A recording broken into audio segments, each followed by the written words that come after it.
Now, that's what's going on. We don't actually know our own country. And so right now you're reading a laundry list of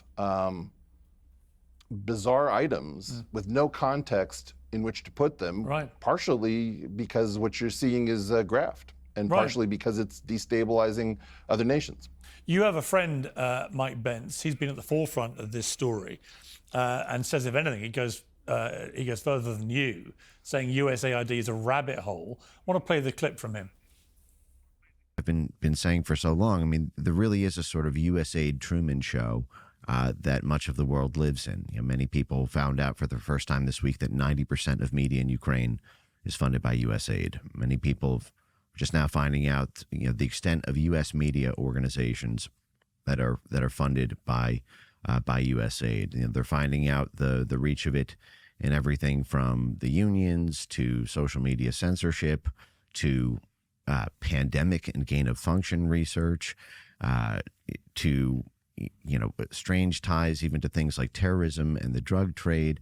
And there's that sort of these institutions that everyone thought were private and independent being corrupted by USAID's $44 billion odd a year budget.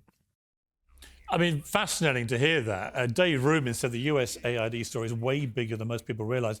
It's not that they funded Politico and New York Times, etc., but that the articles in those publications were used as sources all over CNN, NBC News, etc., to further push their agenda. This is how they laundered the lies, the narrative, as he puts it.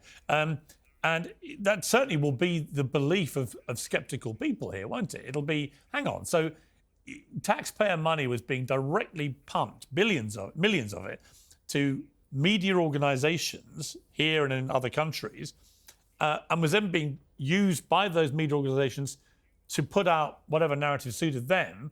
So effectively, the taxpayer is funding whatever narrative that media entity wants them or wants to put out. It's way worse than anything either of those gentlemen are saying.